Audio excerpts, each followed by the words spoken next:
मी doctor Sarwade तुम्हा सर्वांचं आजच्या लेक्चरमध्ये मनापासून हार्दिक हार्दिक स्वागत करतो. मित्रांनो, आजचा आपला टॉपिक आहे C.F. हॉकेट कृत भाषेची कार्य. म्हणजे काय तर C.F. हॉकेट या अमेरिकन भाषा वैज्ञानिकांनी जी भाषेची 7 कार्य सांगितलेली आहेत, त्या 7 कार्याचा अभ्यास आपण या टॉपिकच्या माध्यमातून करणार आहोत. शिवाय भाषेची कार्य पाहत असताना आपल्या असं लक्षात येणार आहे की मानवी जीवनामध्ये भाषा किती महत्त्वपूर्ण आहे, किती उपयुक्त आहे, याची माहिती आपल्याला या टॉपिकच्या माध्यमातून मिळणार आहे. तेव्हा आपण C.F. हॉकेटने जी भाषेची कार्य सांगितलेली आहेत, त्या कार्याकडे आपण वळूया. सुरुवातीला आपण प्रस्तावना पाहूया. मित्रांनो, मानवी जीवनामध्ये संप्रेषण ही प्रक्रिया फार महत्त्वाची ठरते आणि या संप्रेषण प्रक्रियेमुळं मानवाचं जीवन हे गतिमान होतं. मानवाच्या जीवनाला एक विशिष्ट प्रकारची गती प्राप्त होते आणि त्याच्यामुळं मानवी जीवनाच्या अनेक क्षेत्रामध्ये सगळे व्यवहार परिपूर्ण होतात. मित्रांनो, भाषेचं हे जे सामर्थ्य आहे, हे सामर्थ्य लोकांच्या मनावरती ठळकपणे बिंबवावं म्हणूनच अमेरिकन भाषावैज्ञानिक C.F. हॉकेट यांनी भाषेची एकूण 7 कार्य सांगितलेली आहेत. त्या 7 कार्याचा आपण आढावा घेऊया. मित्रांनो, आजच्या या टॉपिकमध्ये आपण फक्त 4 कार्याचा आढावा घेतलेला आहे. तेव्हा सुरुवातीला आपण C.F. हॉकेटने भाषेचं जे कार्य सांगितलेलं आहे, ते कार्य आपण पाहूया.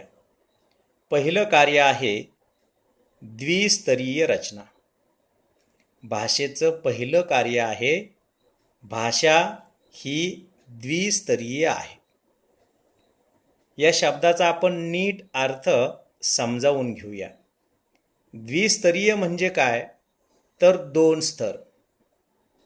C.F. हॉकेट यांना असं सांगावयाचं आहे की भाषेमध्ये 2 स्तर असतात. ते कोणकोणते आहेत? या 2 स्तराच्या माध्यमातून भाषा निर्माण होते, असं C.F. हॉकेट यांचं मत आहे. ते मत आपण नीट अभ्यासूया. ते असं म्हणतात की मानवी मुखावाटे असंख्य ध्वनी उच्चारले जातात. ही गोष्ट खरी आहे. मानवाच्या मुखावाटे जरी असंख्य ध्वनी उच्चारले जात असले तरी सगळेच्या सगळे ध्वनी भाषेमध्ये वापरले जात नाहीत. भाषेमध्ये काही निवडक ध्वनींचा समावेश होतो आणि त्या निवडक ध्वनींच्या साहाय्यानेच भाषा निर्माण होते. हे निवडक ध्वनी म्हणजे काय? हे निवडक ध्वनी म्हणजे आपल्या मराठी वर्णमालेमध्ये जे अक्षरं आहेत, उदाहरणार्थ अ, ब, क, ड, ही जी अक्षरं आहेत, ही अक्षरं म्हणजेच आपल्या भाषेचे मूळ ध्वनी होत. ध्वनी म्हणजे काय तर ज्या ध्वनींच्या साहाय्याने आपण भाषा बनवतो, ते ध्वनी म्हणजेच भाषेची अक्षरे होत. ही गोष्ट आपण नीट लक्षात ठेवणे आवश्यक आहे. आता जे मी काही उदाहरणादाखल जे ध्वनी सांगितलेले आहेत, तेच ध्वनी प्रत्येक भाषेमध्ये वेगवेगळ्या स्वरूपात असतात. आपल्या मराठी भाषेमध्ये जसे अ, ब, क आणि ड असे ध्वनी आहेत, तसेच इतर भाषेमध्ये काही वेगळे ध्वनी असण्याची शक्यता आहे. आता हे जे ध्वनी आहेत ते प्रत्येक भाषेनुसार सारखे नसतात. तर हे ध्वनी प्रत्येक भाषेनुसार कमी किंवा अधिक असतात. तसं पाहिलं तर भाषा निर्मितीमध्ये मूळ ध्वनींची संख्या ही 30 ते 70 एवढी सांगितलेली आहे. तेव्हा मित्रांनो, आपल्या लक्षात आलं असेल की भाषा निर्माण करताना जे ध्वनी आपण वापरतो ते ध्वनी म्हणजेच आपले अक्षरे होत आणि या ध्वनींच्या साहाय्यानं आपण आपले शब्द तयार करतो, ते शब्द भाषेमध्ये वापरतो आणि त्या शब्दांच्या माध्यमातून आपण आपले कार्य पूर्ण करतो. आता या ठिकाणी मला एक गोष्ट आपल्याला जाणीवपूर्वक सांगावीशी वाटते, ती अशी की जे मूळ ध्वनी असतात ते मूळ ध्वनी हे स्वतंत्र असतात. या ध्वनींना स्वतःचा म्हणून काहीही अर्थ नसतो. तुम्ही म्हणाल कसं काय हे? भाषेमध्ये जे मूळ ध्वनी वापरले जातात त्या मूळ ध्वनींना स्वतःचा काहीही अर्थ नसतो. तुम्ही म्हणाल कसं काय? तर या ठिकाणी उदाहरण आपण दिलेलं आहे. उदाहरणार्थ न. नला स्वतःचा काही अर्थ आहे का? तर अजिबात नाही. दुसरं उदाहरण दिलेलं आहे आ. तिसरं उदाहरण आहे क आणि चौथं उदाहरण आहे अ. म्हणजे न, आ, क आणि अ हे जर आपण स्वतंत्र उच्चारले, हे ध्वनी आपण स्वतंत्र उच्चारले तर यांना स्वतःचा स्वतंत्र असा अर्थ नाही. परंतु या चार ध्वनींची जर आपण जुळणी केली तर या चार ध्वनींच्या जुळणीतून एक अर्थपूर्ण असा शब्द तयार होतो. उदाहरणार्थ न अधिक आ अधिक क अधिक अ इक्वल टू नाक. आपण जर या चार ध्वनींची जुळणी केली तर शब्द काय तयार होतो? नाक. न अधिक आ अधिक क अधिक अ बरोबर नाक.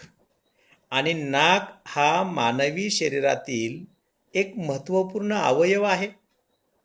त्यामुळं मानवी भाषेमधील मूळ ध्वनींचा जो साठा आहे त्या साठ्याला सी.एफ. हॉकेट एक स्तर मानतात. तुमच्या लक्षात आलं असेल की जे मूळ ध्वनी आहेत, ज्या मूळ ध्वनींच्या साहाय्याने आपण शब्द तयार करतो त्या मूळ ध्वनींच्या साठ्याला सी.एफ. हॉकेट काय म्हणतात? तर भाषेचा एक स्तर मानतात. आता भाषेचा आपण दुसरा स्तर पाहूया. सी.एफ. हॉकेट असं म्हणतात की मूळ ध्वनींच्या साहाय्याने आपण अर्थपूर्ण शब्द तयार करतो. हा भाषेचा दुसरा स्तर ते मानतात. म्हणजे एका बाजूला मूळ ध्वनींचा जो साठा आहे, उदाहरणार्थ 30 ते 70 अक्षरे, हा झाला भाषेचा एक स्तर. आणि या मूळ ध्वनींच्या साहाय्याने आपण जो अर्थपूर्ण शब्द तयार करतो तो झाला भाषेचा दुसरा स्तर. आणि म्हणून सी.एफ. हॉकेट यांनी भाषेचं पहिलं कार्य सांगताना असं म्हटलेलं आहे की भाषा ही द्विस्तरीय रचना आहे. तुमच्या लक्षात आलं असेल की भाषा ही द्विस्तरीय रचना कशी आहे. मूळ ध्वनींचा साठा हा पहिला स्तर आणि मूळ ध्वनींच्या साठ्याच्या माध्यमातून एखादा अर्थपूर्ण शब्द तयार करणं हा भाषेचा दुसरा स्तर. हे झाले भाषेचे दोन स्तर. आता आपण भाषेचं दुसरं कार्य पाहूया. भाषेचं दुसरं कार्य आहे निर्मितीशीलता. सी.एफ. हॉकेट असं म्हणतात की भाषा ही निर्मितीक्षम आहे. म्हणजे काय? तर भाषा ही अनेक शब्दांची निर्मिती करते. भाषा ही अनेक वाक्यांची निर्मिती करते. ते पुढं असं म्हणतात की व्यवहारामध्ये एखादा संदेश आपल्याला सुट्या सुट्या शब्दांनी देता येत नाही. व्यवहारामध्ये संदेश आपल्याला सुट्या सुट्या ध्वनींनी देता येत नाहीत. ही गोष्ट खरी आहे. नुसते आपण शब्द उच्चारून चालेल का? नाही. तर आपल्याला भाषा निर्माण करण्यासाठी, शब्द निर्माण करण्यासाठी, वाक्य निर्माण करण्यासाठी आपल्याला ध्वनींच्या जुळणीला महत्त्व द्यावं लागेल. ध्वनींच्या जुळणीशिवाय शब्द तयार होत नाहीत.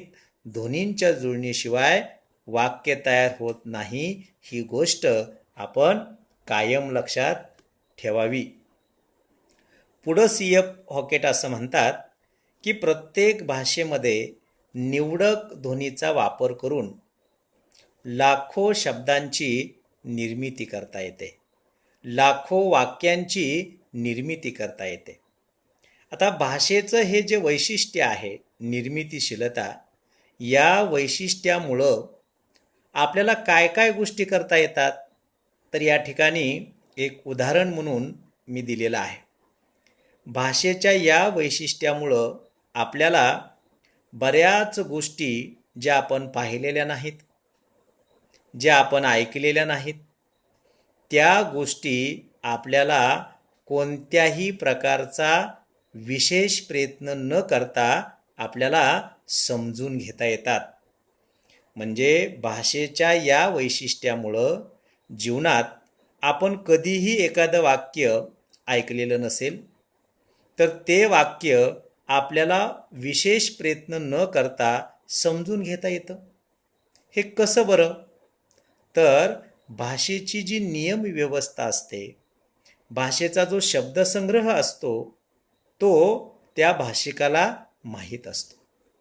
आणि म्हणून आपण पूर्वी कधीही न ऐकलेलं वाक्य भाषेच्या साह्यानं ऐकू शकतो.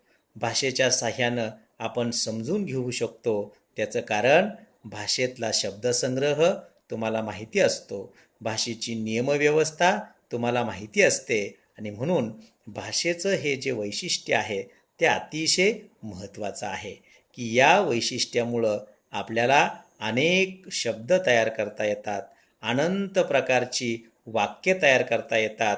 आणि मग एक वाक्य समजलं की आपण दुसरं वाक्यसुद्धा समजून घेऊ शकतो.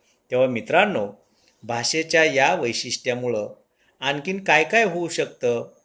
तर एखाद्या लहान मुलाला, की जे मूल भाषा शिकत आहे, अशा मुलाला जर आपण पाणी दे असं वाक्य सांगितलं, तर तेच मूल पुढे खाऊ दे, दूध दे, चिंडू दे अशा अनेक वाक्य बनवताना दिसेल. आणि म्हणून मित्रांनो, यालाच आपण भाषेची निर्मितीशीलता असे म्हणतो. पाठीमागं आपण पाहिलंय की भाषा शिकण्यासाठी कोणत्या शाळेत जावं लागत नाही. भाषा शिकण्यासाठी कुठली डिग्री घ्यावी लागत नाही. आणि म्हणून भाषा ही अनुकरणानं शिकली जाते. भाषा ही ऐकून ऐकून शिकली जाते. की जसं एखाद्या लहान मुलाला पाणी दे असं म्हटल्याबरोबर ते लहान मूल पुढच्या वेळेला खाऊ दे, दूध दे अशा प्रकारची वाक्य बनवताना दिसतं. यालाच आपण भाषेची निर्मितीशीलता असं म्हणतो. त्यानंतर भाषेचं तिसरं कार्य C.F. हॉकेट यांनी सांगितलेलं आहे. त्याचं नाव आहे यादृच्छिकता. हा शब्द तुम्हाला नवीन आहे. यादृच्छिकता म्हणजे काय? तर यादृच्छिकता या शब्दाचा मूळ अर्थ कार्यकारण संबंधाचा अभाव होय. आता हा शब्दही तुम्हाला नवीन आहे. कार्यकारण संबंधाचा अभाव म्हणजे काय? मित्रांनो, आपण सकाळी उठल्यापासून ते रात्री झोपेपर्यंत अनेक प्रकारची कामे करत असतो. त्या प्रत्येक कार्याला, त्या प्रत्येक कामाला काहीतरी कारण असतं. आपण सकाळी उठून आंघोळ करतो, दात घासतो का? तर आपल्या मनाला प्रसन्न वाटतं म्हणून. म्हणजे प्रत्येक कार्याला कारण असतं, कारण असल्याशिवाय कार्य घडत नाही. पण या ठिकाणी C.F. फॉकेट असं म्हणतात की भाषा जी निर्माण झालेली आहे त्या भाषेच्या निर्मितीमध्ये कार्यकारण संबंधाचा अभाव आहे. म्हणजे काय की एखादा शब्द आणि त्या शब्दातून प्रकट झालेला आशय यांच्यामध्ये कोणत्याही प्रकारचा कार्यकारण संबंध नाही. एखादा शब्द आणि त्या शब्दातून व्यक्त झालेला आशय यांच्यामध्ये कार्यकारण संबंधाचा अभाव आहे. नेमका शब्द कोणत्या कारणासाठी निर्माण झाला हे सांगताच येत नाही.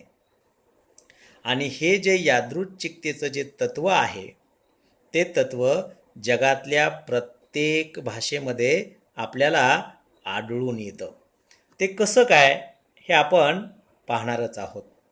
मित्रांनो, जगातल्या प्रत्येक भाषेमध्ये हे तत्व कायम आपल्याला आढळून येतं आणि याच तत्वामुळं जगातल्या सगळ्या भाषा ह्या एकमेकीपासून वेगवेगळ्या आणि स्वतंत्र राहिलेल्या आहेत. त्या कसं काय? आता आपल्या भाषेचा आपण विचार करूया म्हणजे आपल्या नीट लक्षात येईल. भाषा शिकताना आपण काय करतो? भाषा शिकताना आपण ग गवताचा म्हणतो. भाषा शिकताना आपण मक्याचा म्हणतो. म्हणजे भाषा शिकवण्याची ही पद्धत आहे. आता भाषा शिकवण्यासाठी हे ठीक आहे, बरोबर आहे. परंतु अर्थाअर्थी जर आपण गचा विचार केला, मचा विचार केला तर गचा गवताशी आणि मचा मक्याशी काहीही संबंध नाही आणि यालाच कार्यकारण संबंधाचा अभाव म्हणतात. म्हणजे भाषा शिकताना आपण गवताचा म्हणतो, मक्याचा म्हणतो, पण गवताचा का म्हणायचा, मक्याचा का म्हणायचा याच्या पाठीमागचं कारण आपल्याला देता येत नाही आणि आजपर्यंत कुणीही देऊ शकलेलं नाही. म्हणजे गवताचा असं का म्हणायचं याचं कारण कोणीच देऊ शकत नाही आणि यालाच आपण कार्यकारण संबंधाचा अभाव असे म्हणतो. यालाच आपण यादृच्छिकता असं म्हणतो. आता या ठिकाणी आणखीन एक उदाहरण दिलेलं आहे. उदाहरण आहे तांब्या. तांब्याला तांब्याच का म्हणतात? तांब्याला तांब्याच का म्हणतात याचं कारण आज पावेतो आज तागायत कुणालाही देता आलेलं नाही आणि यालाच आपण कार्यकारण संबंधाचा अभाव म्हणतो. मित्रांनो, भाषेतील सर्वच शब्द कार्यकारण संबंधाचा अभाव असलेले आहेत. तुम्ही कुणालाही विचारा, आपल्या घरामध्ये जेवढी भांडी कुंडी आहेत त्या भांडी कुंडीबद्दल, त्या भांड्याबद्दल तुम्ही विचारा की अमुक अमुक भांड्याला असंच नाव का पडलं? तुमच्या घरचे सांगतील की आमचे आईवडील असेच बोलत होते, आमच्या आईवडिलांचे आईवडील असेच बोलत होते आणि म्हणून आम्ही सुद्धा असंच बोलतो आहे. म्हणजे आपल्याला तांब्याला तांब्याच म्हणावं लागतं, पाटीला पाटीच म्हणावं लागतं, ग्लासला ग्लासच म्हणावं लागतं, खुर्चीला खुर्चीच म्हणावं लागतं. याच्यातला कार्यकारण संबंध आपल्याला सांगता येत नाही आणि उत्तर काय मिळतं? परंपरा. आमचे आईवडील म्हणत होते म्हणून आम्ही म्हणतोय, आमच्या आईवडिलांचे आईवडील म्हणत होते म्हणून आम्ही म्हणतोय. म्हणजे तांब्याला तांब्याच म्हटलं जातं याचं उत्तर आपल्याला परंपरेकडून मिळतं. म्हणजे काय तर शब्द आणि शब्दातून प्रकट होणारा आशय यांचा एकमेकाशी कोणताही कार्यकारण संबंध नसतो. यालाच यादृच्छिकता असे म्हणतात. म्हणजे जगातल्या जेवढ्या म्हणून भाषा आहेत, त्या भाषेमध्ये जेवढे म्हणून शब्द आहेत, त्या सगळ्या शब्दांना कार्यकारण संबंधाचा अभाव आहे, हे आपण लक्षात घेतलं पाहिजे. मित्रांनो, C.F. हॉकेट यांनी भाषेची जी विविध कार्य सांगितलेली आहेत, ती कार्य इतकी महत्त्वपूर्ण आहेत आणि आपल्याला इतकी महत्त्वपूर्ण माहिती सांगतात की आपल्याला वाटतं की खरंच भाषेमध्ये किती मोठं सामर्थ्य आहे. आज या भाषेच्या जोरावरतीच आपलं जीवन हे समतोलपणे व्यवस्थित चाललेलं आहे. मित्रांनो, आता जे सांगितलेलं जे तत्त्व होतं यादृच्छिकता नावाचं, ते तत्त्व जगातल्या सगळ्या भाषेमध्ये आढळतं असं C.F. हॉकेट यांनी या कार्याच्या माध्यमातून सांगितलेलं आहे. त्यानंतर आपण चौथं कार्य पाहूया. चौथं कार्य आहे आदला बदल. भाषेचं चौथं कार्य काय आहे? आदला बदल. म्हणजे एखाद्याची वस्तू आपण जशी आदला बदल करून घेतो, तशी व्यवस्था भाषेमध्ये आहे. आता C.F. हॉकेट असं म्हणतात की आदला बदल हे भाषेचं आणखी एक महत्त्वाचं वैशिष्ट्य आहे. ते असं म्हणतात की जगातली प्रत्येक व्यक्ती, समाजातील प्रत्येक व्यक्ती वक्ता आणि श्रोता अशा दोन भूमिकामध्ये असते. तुम्ही म्हणाल कसं काय? मी वक्ता कसा काय असू शकतो? मी श्रोता कसा काय असू शकतो? तर होय, जगातली प्रत्येक व्यक्ती, समाजातली प्रत्येक व्यक्ती ही वक्ता असू शकते आणि श्रोतासुद्धा असू शकते.